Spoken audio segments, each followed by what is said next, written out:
Hello, everyone. Welcome to this episode of No Credentials Required. We're powered by Belly Up Sports, and we're a part of the Belly Up Podcast Network. Just want to remind you to like, share, and subscribe both to the YouTube side and the audio side. We're on Apple Podcasts, Spotify, Google Play, pretty much anywhere you can find podcasts. And I'm going to bring in my guest. Some of you who are of Canadian persuasion, you may know him as the voice of the Rod Pedersen show in the United States. Relatively new to us, but that's okay. We'd like to get to know him, and I'm going to bring him in right now. We have Mr. Rod Pedersen. Rod, how are we doing tonight? I couldn't be better, Ryan. How are you doing, my friend? I'm doing fantastic. I'm not sure if you noticed my whiteboard in the back. It says Beauty Clark. I saw your tweet. What's the story on that? Oh, so it's a double meaning. It's a double tribute to your producer Clark, first of all, and also a kind of a nod to one of my favorite movies of all time, Strange Brew. So isn't that something? There's one from the archives. Yeah, it's one of my all-time favorite movies. So I did figure I'd give a double nod tonight. With I try to do a whiteboard thing every once in a while. So I figure I'll give a double shout out to my Canadian audience, all two of you. Yeah, well, I thought it was from Cousin Eddie in the Vacation series. That real nice, Clark. That's what Clark. I thought it was. I thought it was somebody in that. But I got to ask you this. I mean, I got introduced to you guys through the Slapshot Sweethearts. Yeah. I still don't know how you guys found me. I assume you found me through them. I don't even know how people have discovered our show. In the beginning, I kind of watched it. I knew you from the Saskatchewan Roughriders because I used to listen to games, and I'm a big CFL fan. I have a vintage Anthony Calvillo jersey on. Great guy. From the Las Vegas Posse. One of my friends actually got to interview him for his Alouettes podcast he does. So I'm a little jealous. Hopefully someday I'll interview him myself. But you should. Yeah, I'm hoping to. So let's dig into what we're going to talk about tonight, Rod. We're going to first talk about your broadcasting career. You were a broadcaster with junior hockey with the Saskatchewan Roughriders, as I mentioned. How did you get into broadcasting? What made you want to get into broadcasting? We're still trying to figure that out. I mean, I was raised on a farm 30 miles south of Regina, Saskatchewan, and I was the youngest of three boys. And we were a grain ranch outfit. If you've watched Yellowstone on Amazon Prime, that's kind of how I grew up, that whole thing. Mm-hmm. And my dad was a farmer rancher, but he was also a hockey scout. Oh, wow. So my older brothers kind of did their thing. My oldest brother, to this day, I just talked to him on the phone as a riding the range cowboy. He was a hockey player.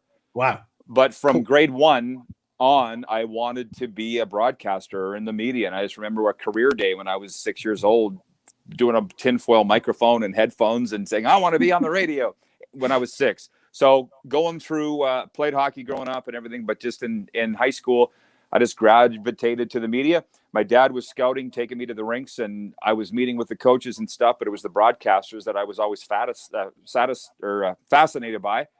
And when I got old enough to drive, I went to the local radio station, which is in Weyburn, Saskatchewan, Weyburn Red Wings. You probably heard of them. And I just beat on the door of the station. I said, give me a job. And they're like, what do you want to do? And I said, I'll do anything. And I was in high school, and I was doing senior hockey play-by-play, DJing. Anyways, went to broadcast school in Calgary, and I actually dropped out after a year because I got a job calling junior football. And then I entered the Western Hockey League at the age of 20 with the Prince Albert Raiders. And then it was just from there. I mean, it was just all I ever wanted to do. And, you know, we're going to get into the sideline career of mine that I have now. But as far as the media, I can't explain it. How would a guy in a farm where the only people you would talk to for days were cows, you didn't see anybody, want to end up being a broadcaster? I don't know the answer to that. Just a God shot, I think. Yeah. Yeah.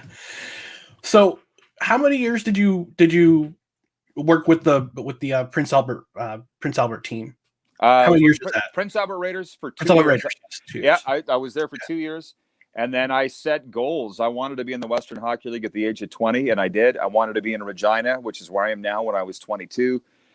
I got hired to be the voice of the Pats. I wanted to be in the NHL at the age of 25, and I didn't do that, but I got into the Canadian Football League, Ryan, at 26, and spent the next 20 seasons with the Rough Riders, and actually did the Pats hockey team concurrently for 11 of those. So, and then just for the last year and a half, I've started doing this show on my own. And I often say, I feel like I'm having the most fun I've ever had. I'm just thinking, maybe those other jobs were fun too. This is the perfect job for me right now. Okay. At this point in my life, because a little bit of sports has changed and the media has changed, if you've noticed, and you're not as free to say what you want to say and have the relationships that you want to have. And with this show, I just can't believe that I only have to work 2 hours a day, I can say whatever I want. And I'm telling you, man, within a week of us launching our show, because it was digital only at the start, now we're on national television, but within a week, the football players sniffed out, this is the show we want to be on.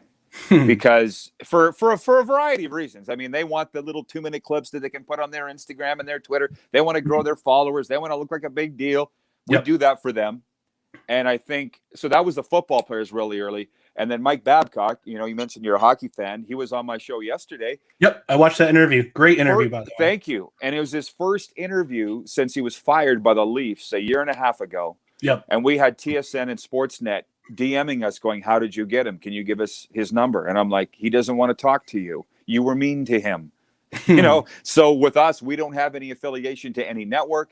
And I think you've experienced that freedom with this show where you can say what you want. And the guys in the mainstream media and girls, they don't have that freedom anymore. It used to be that way, but it's not anymore. So we're kind of blazing a trail here, and it's really cool. I'll admit it. I mean, I'd like to get to a point in my broadcasting career. I actually graduated from college. I went back at the ripe old age of 39. I went back to school. I got my degree. Actually, you could probably see it right up there. Good for you. I call it. Yeah, thank you. I graduated last May, virtually, which was kind of fun, but still, it was a great day. And the funny thing is, I live in upstate New York. The day that my graduation, it snowed. Wow. May 9th, 2020. I'll never forget that day. It snowed. I'm like, this is just God throwing me a celebration. You got your own confetti from the sky. Yeah, exactly. Good for you, man. Proud of you. Thank you. I'm actually looking to get into broadcasting myself as a full-time career, but I'm doing this now on the side just to get some experience, and hopefully I'll be in a position that you are, that I grow an audience and will be independent. So I mean, that's where I'm leaning towards right now these days. I had a guy right into my website the other day. I've been running rodpedersen.com since March 19th of 2006. And we're at like close to 30 million views all time. And it was always just the idea of getting things off my chest. And a guy wrote me and he said, you will see as we come out of the pandemic that being independent is the cool thing. Like you got that? You figured that out? Yeah. Absolutely. So when I left the Rough Riders, and to be honest, it was a divorce, which is fine. I say it's the first divorce in history where both sides were happy. It was just time for a change. I've kind of likened it to Brady and the Patriots. It seemed mutual, right? I feel that I'm Tom Brady in this scenario. But I was like, I don't need to be affiliated with a team to prove my worth to anybody or my own worth. I've been doing this long enough.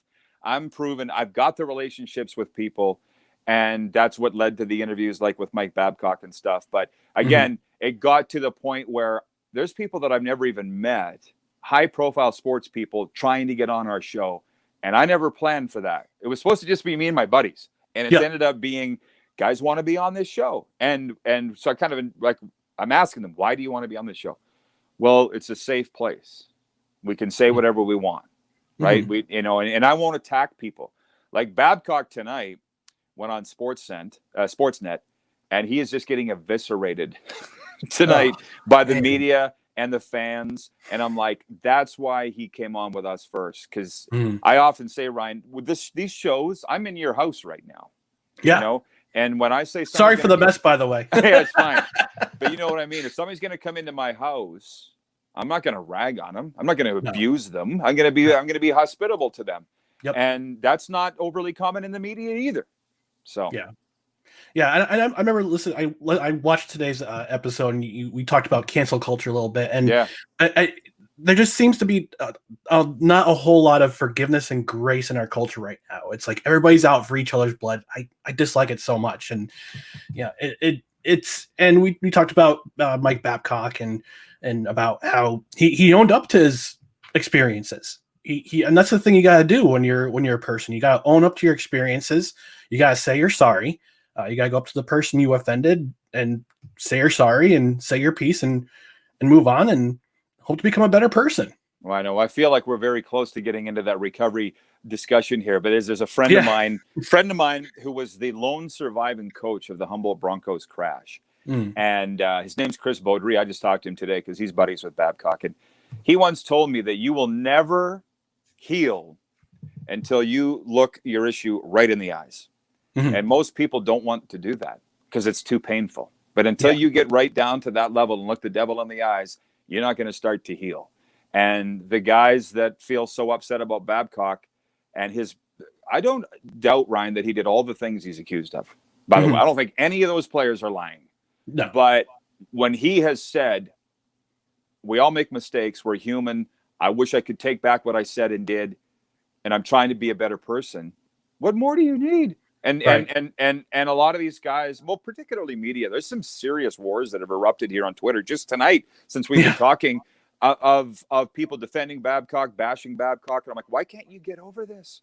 You know, I guess that was the portion of the show we were watching today. I'm like, Toronto, what's wrong with you? Why can't you get over this? You can't quit Mike Babcock. What's the deal? Yeah. So anyways, I know that's a little off topic, but it's no, it's quite all right. You got to deal with your own stuff and not be pointing fingers. And there's just a lot of finger pointing going on, as you say, in society right now. Yeah. I think we gotta have the reasonable people talk to each other and kind of drown out the loud noises that are getting the most attention. That's how I feel.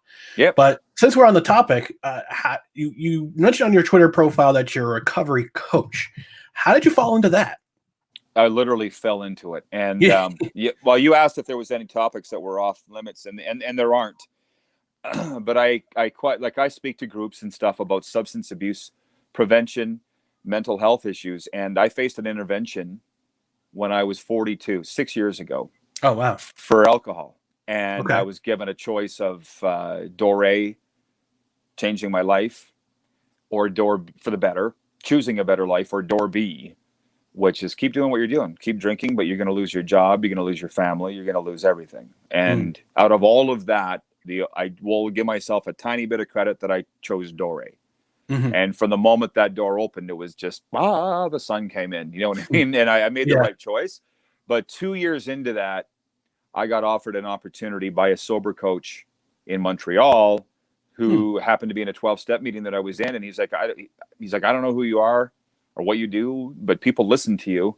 Would you consider being a sober coach? And I'm like, what is a sober coach? And he goes, it's just somebody that personally helps somebody get sober. That's it. You know, and I'm like, that sounds like really cool. So then I started following that path. So now when people ask me about my story or whatever, I say, listen, I never wanted to be an alcoholic. And once I never wanted to get sober. And once I got sober, I never wanted to be a recovery coach. So all these things were like pushed on me. I didn't choose any of them. So we could sit and talk about that all night, but now that's what I do. And I hear from my guys, and I only work with guys, by the way, which there's only one person in the world that's been offended by that. And you would understand why. I'm like, I understand the pressures of what men with addictions and mental health go through. I don't know what the pressures of a housewife are going through. You know what I mean? I can't help them. But I hear from my guys like on a daily basis, and it is unreal. And you were talking about your chaplaincy, and I was so selfish and such a jerk for most of my life that helping somebody was never, what am I going to get out of it? Why would I help you? Nobody's ever helped me, or I didn't think that they did. And all of that just changed like flipping a light switch to giving with no expectation of return and all of that. And that is, you're probably familiar with The Secret, the book or the movie or the app. It's a secret. Nobody lives by this. If we all live by this, it shouldn't be a secret because it's the best way in the world to live. But, and if people, sorry, I told you I could go on all night about that. That's my passion, actually. Sports isn't as much my passion, but I think the world also changed for me when I realized I don't need this sports career. So as soon as you don't need it, that's a different perspective, you know? Yeah, no, definitely. I mean, sports is one thing. I mean, sports is sports. A lot of sports is entertainment too.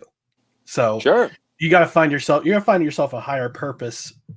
Whether you fall into it or you just run into it or it just happens. Well, As you a, said you're a CFL fan, so I'll tell you, as much as fun as I've had calling these games in my career for 30 years, Mhm. it never felt that noble.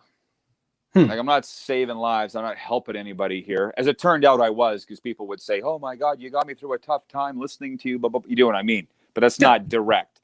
Mhm. But I was doing a game in Hamilton one night, Saskatchewan Roughriders at the Hamilton Tiger Cats, and it was like 5 minutes to go in the first quarter, and my phone's going off, and it's a guy. I had done an intervention on his son, and he's like, "My son just left the house with his drug dealer. He jumped in his car. He's gone. What do I do?" And I'm like, "Here come the Rough Riders, 1st and 10 from their own 35." And I'm like, uh, Uh-oh. I'm like, this can't continue. Right. You know what I mean? I can't. I should have put in my contract with the dad that I'm available 24/7, except for when I'm broadcasting a football game. Mm-hmm. You know what I mean? So, and the other one was, this was like near the end of my time with the Rough Riders, but I had reached out to the Tiger Cats and I said, I would like to work with Johnny Manziel because he's right in the wheelhouse of my kind of guy. Yeah. And I still think that I could have an impact with Johnny. And the Tiger Cats said, "You work for another team. How's that going to work?" No, because Johnny might share vital team information in a conversation with you. And I'm like, well, I'd rather do, you get it though, right? Yeah, I get it. Totally get it. I totally get where they're coming from, but I'm like, that's wrong. But here we are. Here we are. Yeah. And he's currently in Georgia playing football with the That's right. controlled football. So, but yeah, I mean, but so you kind of went into this while you were a broadcaster with Saskatchewan? Yeah. Huh. Yeah. Wow. The two kind of overlapped at the end. And I'll be honest, the team was incredibly supportive through my entire time, getting into recovery, going through recovery. For instance, if I had to miss practice because I had a 12-step meeting on or something, I'm like, guys, I need to be at this meeting. I need to go. This is working for me. And the team's like, do what you got to do. We'll cover for you, right? And so for that part, I feel greatly indebted to them. But like I say, the two kind of overlapped, and they work really well because I was able to travel across the country and visit people in all these markets. You know what I mean? And people often tell me that, because I have a lot of strangers DMing me with their issues that I don't know them, but they feel like they know me because I'm on national television every day. And I'm like, I would not open up to a stranger probably, but they don't feel that I am. It's the weirdest thing in the world, but it works. So we do it. Yeah. No, that's great. It's really cool that you kind of stumbled into it, but it sounds like it's going great. Yeah, one day at a time. Exactly. One day, one hour at a time. Exactly. So we got past your career as a broadcaster, and now you're you're kind of doing you're doing your show, but you're also doing the recovery coach. I figured we talked about do some topical issues tonight with the NHL, some CFL, maybe some NFL too, if we got time. So let's talk about some hockey. You're in the Great White North, as I like to call it. You got the as you call it, the Scotia North Division. Why am I the only one? I am the only one. I mean, I call it the Canadian Division. I mean, I don't mean everybody to, but does. it's just everybody does. Everybody does. But my whole thing is, call me crazy. Many have, but I thought we were all in this together. And so the way the NHL, and I'm not saying that you're not, I'm just laughing, but it's like the NHL is like, we've sold sponsorships of our divisions, the Honda West, the Discover Central, the Mass Mutual Lease. I refer to all those on my show every day. And I'm looking at the TSN, which is our ESPN, right? And Sportsnet. And I'm like, none of you are referring to it as the Honda West Division or the Mass Mutual East Division. And I'm like, you're broadcast partners with the National Hockey League. So, here's the thing, though, Ryan. It's kind of become my thing. Like, I'm the only guy saying it. So it's kind of become like a trademark. And I don't think the NHL even knows that I'm referring to it as that. But one thing that I've realized, and here's a tip for your broadcast career. You cozy up to the sponsors, it will take you a long way. I'll keep that. I'll write that down after Yeah. I'm done. So what's your feeling of you're going from the point of view from the north. You got the North Division. You got the North Division pretty much 24/7 up there. But have you had a chance to watch any of the games down in the States, the East, the Central, or the West? Hey, you're Sorry, asking the Mass Mutual East, the Honda West, and I forgot you're who's the asking Central. if I ever watched them? Yeah. Yeah, well, it's funny because I'm trying to watch them. Like this is the first, just to inform your viewers, we live in what I call the Bermuda Triangle of the NHL. If you looked at a map, we are right in the middle of Winnipeg, Calgary, and Edmonton. Mm-hmm. And the beautiful thing about that is we're in all of their TV regions, so we get all their games, all of them. So wow. I've never had to buy NHL center ice. Like my favorite team's the Vegas Golden Knights, but invariably one of those teams is playing the Golden Knights, right? Yeah. Either in Vegas or at home. I've never had to buy center ice. So I've always been able to watch around the league. This year, opening night, I'm clicking through my channels. I'm like, whoa. I don't have the Golden Knights. This won't do. And I'm on the phone like immediately to my cable provider saying, I need this. So for $189, I'm a proud owner of the NHL Center Ice package. And now I get every game. So last night I was trying to watch Chicago Columbus, and it was a decent game. I want to see how Line is going. And I really love Pat Foley, the voice of the Blackhawks. And I'm watching Twitter, and Matthew Barnaby is saying this Montreal-Ottawa game is a tire fire. Blah, blah, blah. I'm like, oh God, I'm trying not to watch Canada, but I gotta go watch this game. And as it turned out, it's the last game for Claude Julien. So, anyways, my dad, by the way, worked for the Dallas Stars for 26 years, going back to the Minnesota years. So for 26 years, I was the biggest Stars fan in the world. So I'm very familiar with Sunbelt hockey. Let's put it that way. So there was a night last week that there was no Scotia North Division games. And I'm like, I can just watch the other divisions now. I can't remember why it was like Vegas, Colorado, something. Tampa, Florida was playing one night. Yep. And I'm like, this is a nice break. And I actually tweeted that. Great break from the Canadian division. And people are like, are you nuts? What are you talking about? Canadian fans, right? Because the thing is, we're in a society, as you know, more, bring me more, right? Nobody can, moderation doesn't exist. Yep. So like tonight, as we sit around the air right now, the Flames and Leafs are playing, and this country is stopped. Yeah. To watch that game. And when I was on with the Slapshot Sweethearts, it's hilarious because obviously you know those girls, Megan and Shannon. Yep, I know Megan and Shannon. Yep. So Shannon had never been to Canada, and Megan's only been once, and she went to Mount Tremblant, Quebec, nowhere near. That doesn't count. No, it doesn't count. It doesn't count. So I'm like, you guys, you don't understand. Sports Center is 24/7 hockey. It's hockey, yep. hockey. Everywhere you go is hockey. So if you love hockey, this is the place to be. But if you don't like cold, this is not the place to be. So it's been killing me a little bit that I haven't. Normally, I would be in Florida right now, and we're like our lockdown restrictions are insane here in Canada. And kind of like New York. Is that right? Yeah. It's a bit. The lockdown restrictions are kind of crazy in New York. I don't know if you follow New York politics at all, but our governor's in trouble because Cuomo. Cuomo, he's in trouble because he lied about the nursing home death number. So it's crazy. Oh, yeah. So, it's a big cover up. Probably, yeah. It's I'm certain of it. I just assumed that it was. No, I'm pretty certain it is. Yeah. Oh, yeah, exactly. So no, believe me, I follow that. I try to be up on top of everything I do, and I'm way off topic with you. But we'll stick to sports now. Yeah, right. No, well, I'm just saying, just with the Penguins Capitals, every time I see that they're on, I just start salivating. Like that's Sid Ovi. That's, to me, that is the NHL every bit as much as a Battle of Alberta game or a Maple Leafs Canadiens, right? But it just seems like these games in Canada, there's always been some massive drama going on every night. And maybe that's built up by the media, whatever, but I'm here for it. And I'm just getting really swept up in it. And I know that when we get to the Stanley Cup, who knows if there'll be a Canadian team in it or not. But I'll be swept up. Like when they started playing in August here, it was a hot summer for us. It was an awesome summer. Mm-hmm. And I was inside watching hockey because those games were like 12 straight hours, man. You remember? It was like 4 or 5 games on end. I'm like, this is a dream. Yeah. And you found out who the true fans were or weren't. Mm-hmm. If you can't watch summer hockey and enjoy it, or if you can't watch a game with no fans and you think it's ruined, then you aren't. I'm sorry, you're not a hockey fan. Because with baseball, I couldn't watch baseball without a crowd. And it just told me it got a little boring after. I mean, I the one thing I can't wait for after this whole mess is done, fans in the stands, because I hate the canned crowd noise.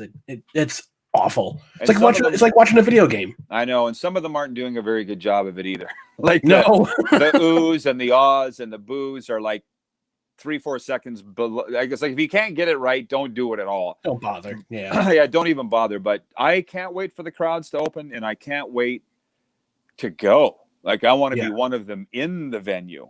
Although I don't know who the heck I was talking to the other night, but they said, listen, if you go into an NHL game in Arizona or Florida, it's not even that great because you have to have your mask on the whole time, which frankly I think is a pain. So you're trying to drink a drink, eat your nachos. I'm like, you know what? I'll just stay home. Like, it doesn't seem very appealing to me. But buddy, I don't know when that's going to happen. I have no idea. I'm a New Jersey Devils fan because I'm originally from New Jersey. So I follow the team, and I don't know if you got a chance to watch any Devils games this season or not. Bit. Okay. Well, I did because Ty Smith was on my show back in the spring, early on in the pandemic, and he's from here. I mean, there's a lot of hockey players from here, as you know. Of course. So I was watching the Devils, and I'm like, Ty Smith is in the top defensive pairing. He's a rookie. He looks like a 5-year vet, you know. So I've watched a little bit. Mackenzie Blackwood. Yep. I saw them go into New York and slap around the Rangers. Which was awesome. It's not like I'm not watching American hockey. Right. I'm flipping around, but I would say I'm far more versed because when I'm doing these interviews, all they ever really ask in Canada is about the Canadian teams, right? So I kind of got to feel like I know what I'm talking about. Well, I know that the New York and New Jersey have kind of lifting a little bit of restrictions when it comes to fan games. I know for New Jersey, they're going to start letting fans at, I think, 10% capacity on March 2nd. I live close enough that I can go, and I've got family in New Jersey, so if I need to stay there, I need to stay there. I can go there for a game. But the difference is between New York and New Jersey. New York, if you want to go to a game, whether it be in Buffalo or the city or Uniondale, they make you get a COVID test 3 days before to make sure you're negative so you can go to the game. And you got to wear the masks and all that stuff. So, but New Jersey doesn't have to do that. You just say, okay, we trust you enough to, you have to wear your mask, but we don't have to require you to get a test 3 days beforehand. Well, you'll think this is funny though, or maybe not, but that doesn't make any sense to me. So you get your test 3 days before the game, but what if you contract COVID in the 72 hours in between? I don't understand that. Maybe you can't transmit it. So I was asking these questions out loud on I write a column a couple times a week, and I had a doctor write me from Edmonton, and he goes, Rod, nobody comes to me for sports advice. Nobody should go to you for medical advice. So STFU. And he's like, I know he wasn't very nice about it, but he's like, I'm going to stop following you because you're talking about stuff you don't know about. And I'm like, okay. And then I kind of dabbled in, well, listen, there was a time in the summer with no sports for 4 months. Yeah. It's like, what else are we going to talk about? We're doing a daily sports talk show here on national television, and there's no sports. And so I kind of wove my way down politics a little bit, and then wove my way down the path of COVID. And I just got whack over and over and over again. And I'm losing followers. And I'm like, whoa, I'd rather lose fingers than lose followers. So I'm just going to stop talking about this. But you can appreciate when there was no sports going on. And most podcasts, bloggers, TV networks for a time just rolled up the carpets and turned the lights out. And I'm like, what are you doing? Like, we still have a mandate here. Yeah. I couldn't believe that's another thing where you realize what people were made of when they just shut it down. Some haven't even come back yet. Yeah, it's funny when I started with Belly Up Sports, it was right when the pandemic was starting. And you try to find a way to everybody would try to find a way to get be a writer or do live stream or podcast or something. You need something to talk about. Lucky for us, we had the Last Dance documentary series that came out in April, and that was amazing. Love that because it brought me back to when I watched basketball. I watched that team religiously. That team was such a great team. But you also find stuff to talk about. You think about documentaries that you want to see. Like there's one documentary. As you know, I'm a CFL fan. We'll talk about that in just a moment. I want to see a documentary, or I want to produce a documentary someday that talks about the CFL US expansion. Oh yeah, well, there's a book on that. it. If you care, there's a book on it. But the Baltimore Stallions? Oh yeah. Well, no. There's a book about the Stallions and why. I know the author. Can't remember his name, but there's a book about the entire era. Oh wow! And it's called Border Wars. Ooh. The story of Canada's American expansion. And I'll tell you, I'll never forget. This is hard to believe, but I was on a flight to Tampa Bay, and I read that whole book on the one flight, and I was literally crying. I was laughing so hard at the stories, and I'm like, people are looking, they're like, "What is wrong with that guy?" And but it's funny, and maybe we can do this over the course of a series of podcasts. I don't know, because I can talk about this for forever. But the CFL, I used to bring up that stuff all the time and talk about the posse, like the jersey you're wearing, or the Memphis Mad Dogs. And the CFL PR guy, who we're great friends. His name's Jamie Dykstra, but he's like, Rod, can you stop bringing that up? And I'm like, no. Why? I'm like, why? It's part of our history. And he goes, because we want to forget about it. It was an embarrassing time.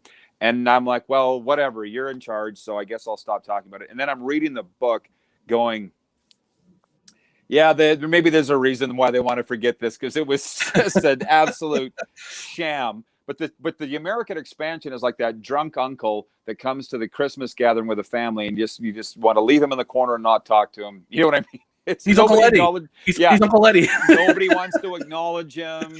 Yeah, exactly. So, I'm sorry. Can you do me a favor while we're talking? So, can you explain to me what Belly Up Sports is? Is it new? Like I'm as new to it as it is to me. Okay. I have been with the website for about a year. Basically, it's actually been around for about 3 years. We started doing blogging. We kind of went into podcasting. We're doing live streams. I have a live stream show on Friday nights that I do outside of No Credentials Required. We just write articles. We try to do satire as much as we can. Try to keep spicy topics and hot takes with different sports. We're starting to get into beat writing too, so we're covering individual teams. That's awesome. So that's what, and they came to me and they said, we want you on our team. I'm proud to be a part of this team. It's fun. It's cool, and it's as I can tell, it's like a rabid group. You guys all support each other like crazy. Yeah, which is not common, as we talked about earlier, in this space that we're in the world right now. But it seems to be in a lot of American markets too. Is it in every market, or?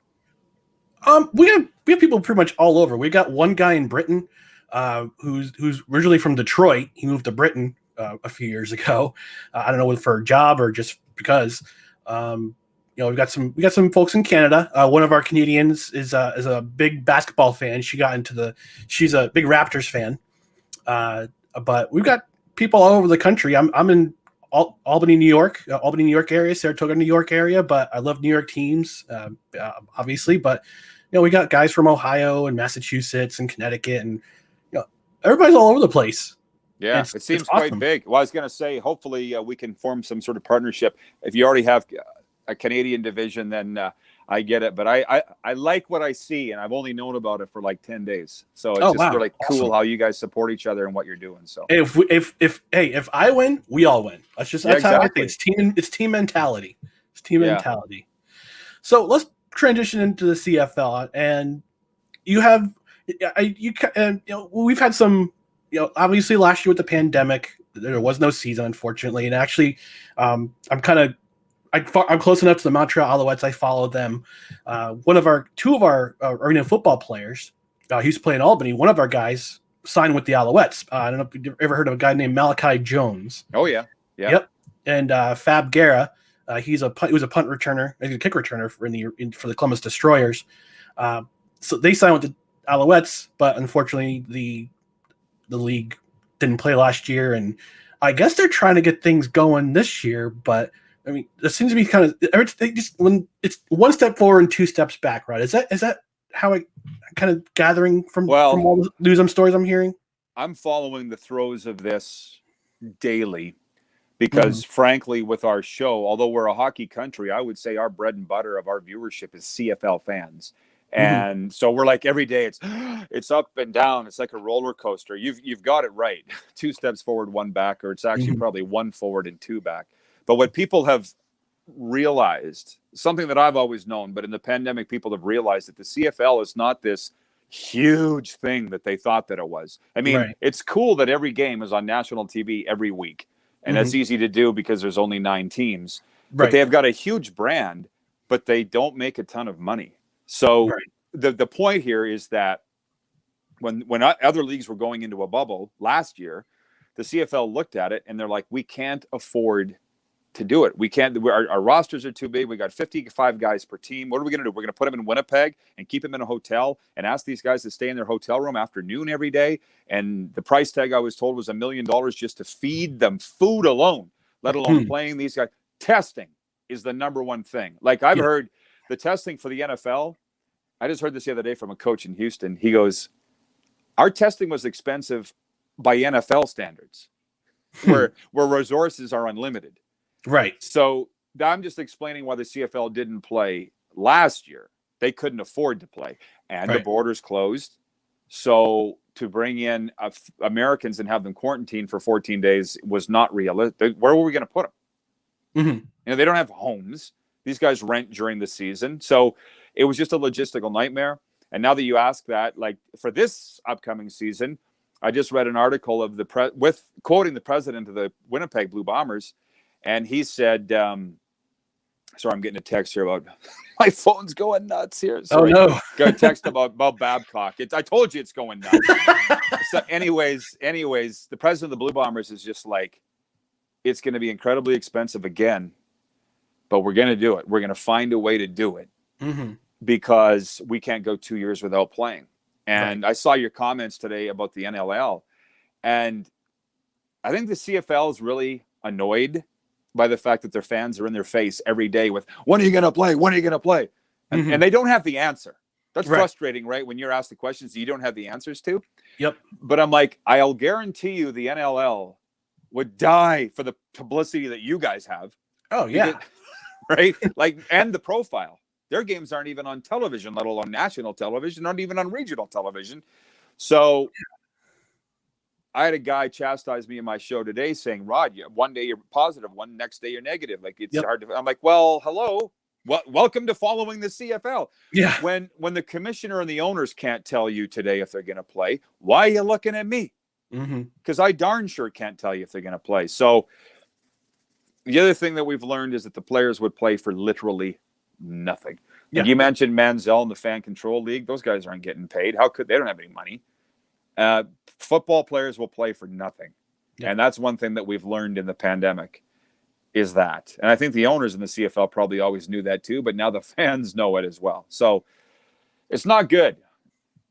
It's not good. No, I'm hoping for the best, but anything could happen. It's a weird war. It's a weird world we live in right now. Well, what it comes down to is vaccines. That's it. But basically the CFL has drawn a line in the sand and said, we are not playing if we can't have fans, period. And you mentioned opening up to 10%, just in the state of New York, you said, right? Or New Jersey? New Jersey. New Jersey's at 10%. I think New York's at 10% too. Yeah. Well, here's the thing. It's taken this long to get here. And our government is far more, depending on how you look, far more cautious. Our health officials are far more cautious than yours. So you're just finally opening up to 10%. Like we had hoped that our government was going to look at what's going on in America and go, hello, Texas. Hello, Florida. They got crowds. It's safe. Yeah. That hasn't happened. Happened. Well, I don't know if you saw, I saw an article the other day that they did for NFL cities and college football cities that were allowed to have fans in the stands, there were no major outbreaks. Yeah, that's the part of the story that doesn't get told. Yeah, and 2 weeks after the Super Bowl, have you? I haven't seen any outbreaks from Tampa from the Super Bowl. No. So honestly, the answer to your question about the CFL this year comes down to if we get enough of the population vaccinated by June, which is when the season's supposed to kick off, there will be a season. But as we sit here today, nobody can answer that question because we're behind in the vaccine rollout. It's not going smoothly. And the other thing that I love talking about, I'm not sure other people do as much. It's one thing to be vaccinated. It's another to convince people to come to the stadium, even if it is safe. Right. Like, you know what I mean? Like the teams at every level think that people are just going to flock to the arena and stadium as soon as they can. And the theaters think that as well. The movie company owners think that. And I'm like, guys, I think you're in for a rude awakening. Like, I'll go for sure. Oh, me too. I'm like, if you look at the polls, like 70 to 80% of people say that they will not be in a rush to go to a game or go to any public events, even once this is declared safe. And we don't even know when that's going to be. I think a lot of it has to do with the fear that a lot of our government and media types have pushed into it, but put into it. But that's just my opinion. That's just my opinion about it. I think it is too. But why would we think that that's going to change? Are they going to do a 180 all of a sudden? No, unfortunately. Well, and I've been in the media for 32 years now, and I'm very untrusting with what I hear. And that's from coaches, because I stood beside them in a scrum and I'm like, you're lying. I know you're lying. Like, that's what I'm saying to myself. And so when I see people stand at a podium, politicians, even some health people, I'm just very skeptical of what I'm hearing. But that's just because I've been in the business for so long. I think John Q. Public, Sally Q. Public wants to believe what they're told. And that they're not always being told the truth. And that's scary. Yeah.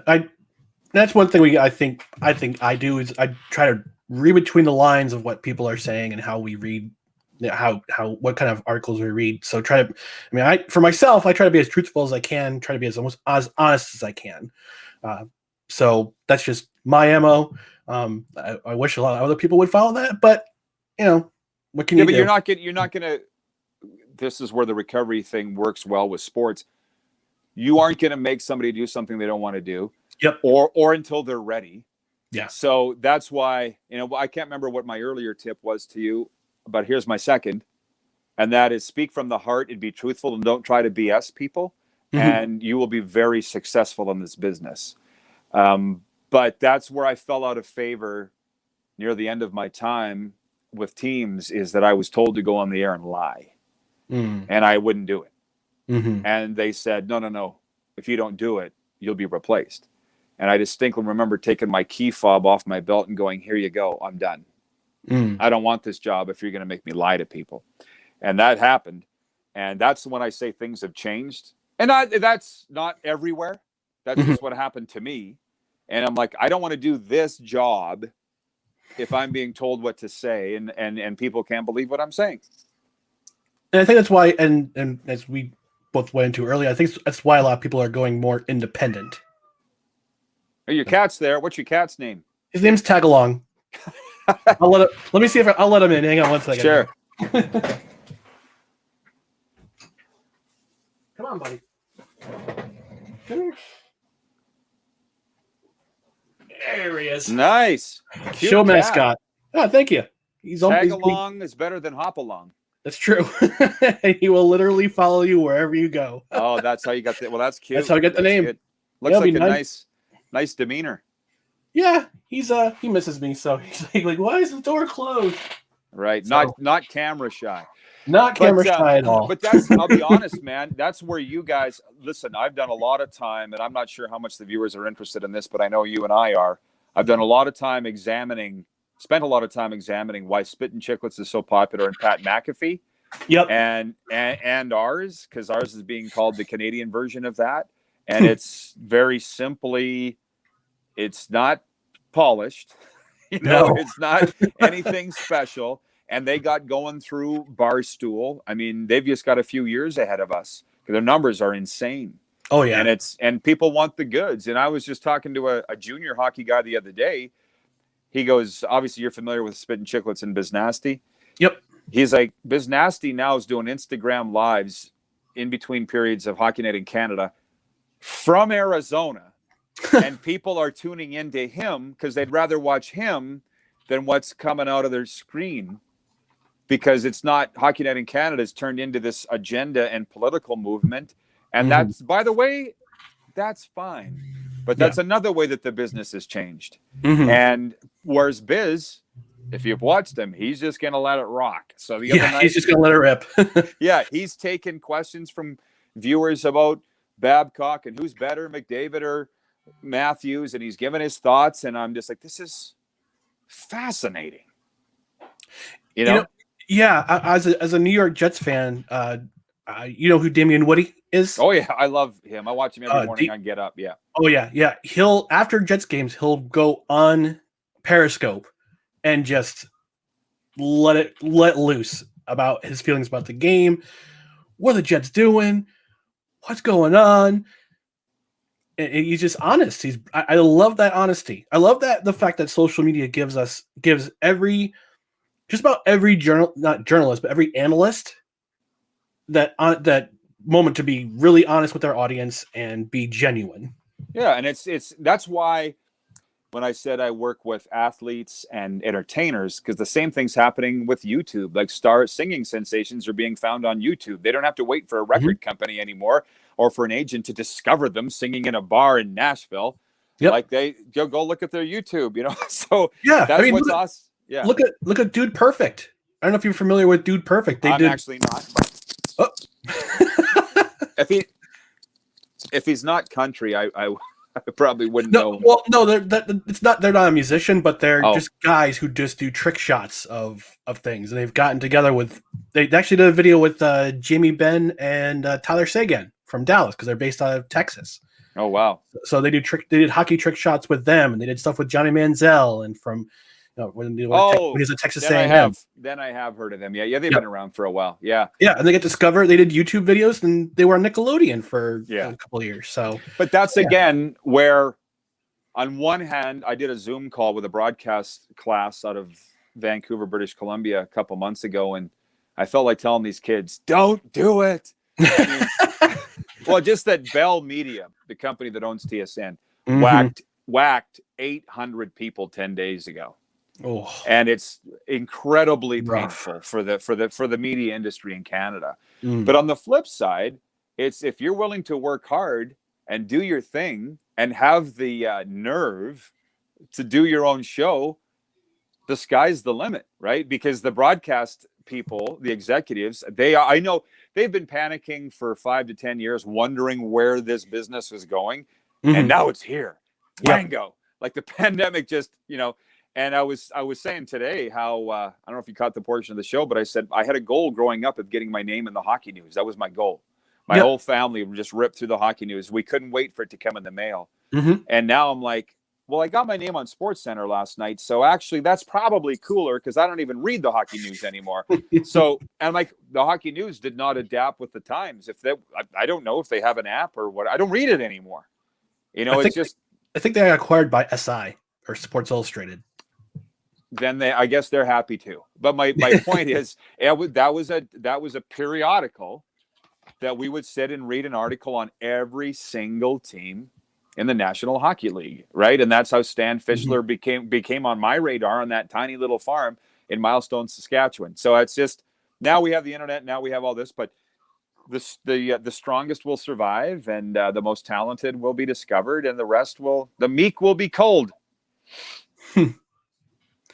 All right, so we've got about 45 minutes. So I'm actually gonna let you go, Rod. But before we let you go, let the people know out there where they can find you, whether they're an American audience or a Canadian audience. Like, how can people find you? How can people find your show? Well, daily we're live on Facebook and YouTube. So just type in the Rod Pedersen Show. You can find us there, and we do interactive with our viewers every day for 2 hours.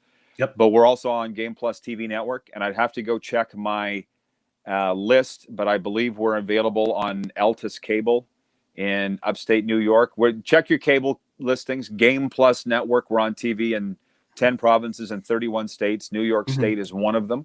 Okay. And so, yeah, we're on television every day too. And rodpedersen.com. You can listen there, read my columns. So, yeah, it's going well. I appreciate it. Over a third of our audience is an American, and I don't really know why that is, other than I think they're like you. I think they're like you. They like CFL coverage. Yep. They like hockey coverage, and they like NLL coverage. And when they're playing, we talk about it because gosh knows you can find NFL coverage in 0.5 seconds, right? So we do a little bit of that, but you can get that anywhere. Yeah. I mean, ESPN, and I mentioned on your show the other day when I commented, I said there's 2 seasons in the NFL. There's regular season, off season. And off season, they're in the conversation pretty much every single day on ESPN. Yeah. However, because I'm a Cowboys fan, and like this morning, this interview's over. Good night. So I get that a lot. But my wife's working from home, so I watch ESPN get up every day, and so she's like eavesdropping on the television. So the day after the Super Bowl, she's like, "Well, the NFL season's over. What are they going to talk about now?" And I said, "NFL every day NFL." And today I flipped and I'm like, they're talking about the Cowboys should draft a quarterback in the event that Dak Prescott doesn't sign long-term. And I'm like, okay, this is getting old. I'm a Cowboys fan and this is getting old. Can you guys talk about something else? And then, you know what? We're going to be leading up to the draft and you see that they're talking about that, right? And, projection, like we're going to, Mel Kiper is going to get more coverage than Joe Biden in the next 2 months. He's been getting more coverage than the president for the last probably decade. Yeah. No matter who's in office. Yeah, but do you not think that's another thing where people are going to push back a little bit in viewership, I think. Like, I think they want to hear more than just the NFL, or am I wrong? You tell me. No, I think because ESPN has an interest in the NFL, and that they broadcast their games on Monday night. Same thing with the NBA; they broadcast NBA games, MLB, NHL not so much until I think NBCSN goes off the air. And I think ESPN is going to try to get the coverage. I mean, they have coverage on ESPN Plus for some games, for out of market games, but I think once NBCSN goes off the air at the end of the year, and the NHL has to find a new contract, has to find a new provider somewhere for a contract, ESPN's going to be at their door. You might see some more coverage on ESPN, but it's the 4th out of the 4 big teams, the big leagues in the United States. So unless you're in a major market like New York or Chicago or Boston, you won't see a whole lot of NHL coverage on ESPN. Unless Barry Melrose is on for a playoff game, or John Buccigross, who I love, I love John Buccigross's coverage. He's a big hockey enthusiast. He's always talking up some hockey. So, but it's not easy to find. No, it's not. No, it's not. See, but that's the thing. To a Canadian, I just find it incredibly hard to believe. Because it is so far. It's hockey is 1, 2, 3, and 4, right, and then everything else below it. And maybe that's to a fault. I don't know. But to the hockey fans in America, they can't believe that that's a thing. But I'm sorry if I'm keeping you too long here, Ryan. No, not at all. With NBC Sports Network, I keep hearing, because I'm having these discussions with you folks, that they're going to be done. Why are they done? And what's the NHL going to do? Honestly, I'm not sure. From what I'm seeing, I'm just looking at the article from USA Today. From back it's been a news for about a month, and nobody's really gotten into it. But it looks like they're going to say shut down at the end of 2021. Several sports properties will shift to USA. Okay, so it's going a lot of these are going to USA Network. So they're basically going to try and take off NBCSN and put everything on that NBC puts on NBCSN on USA Network. So like NASCAR, IndyCar, does that NASCAR, include hockey? That includes hockey, NASCAR, IndyCar, English Premier League. But that's good stuff. NASCAR is anyways, yeah. Yeah, because more people have USA Network in their homes than they do NBCSN. Oh, so they're still going to be on the air, just not as NBC Sports Network. Right. It'll just be NBC Sports. Yeah. Well, now with ESPN Plus, because the CFL games air on ESPN Plus, right? That's what all my friends have been telling me forever. But as much, because we're sitting here talking tonight streaming, I do believe streaming is the future, and we all know it. But I think for the NHL, they want to be on television, right? Yeah. I was just telling my wife tonight at supper that I said, I've been in radio for 30 years. This is my first foray into TV and television. Now I know why it's so up here. Because there's so much, it's just the exposure, the things you can do with product placement. You know what I mean? It's TV's still king, right? Yep. Streaming's gaining on it. But if you're the NHL, you want to be on TV. And I read the book on ESPN. Those boys have all the fun. I think we all know ESPN was built on the NHL. You're old enough to remember that. Yeah, absolutely. The big thing was, I mean, especially on ESPN2, when they created ESPN2, that was the NHL. That was the NHL network before the NHL network was a thing. Yeah, and I remember. Yeah. But it's like, again, how did they get away from that? Why did they get away from that? Because I've become a Gary Bettman fan, but somewhere along the way, the ball's been dropped, and I'm not even sure that it's him. Mm-hmm. But it just seems like the NHL's profile is shrinking. Which, incidentally, the same thing's happening in Canada with the Canadian Football League. The CFL might have more fans in America than it does in Canada. I'm not joking, because you guys follow the players. You know who the players are, right? And but anyways, I'm not in charge of those decisions, so I just stay out of the way and market my own show, and that's going well. And I was going to say, when we're off the air here, I'll give you some contact info for Anthony Calvillo, because he's he's just been started following me recently.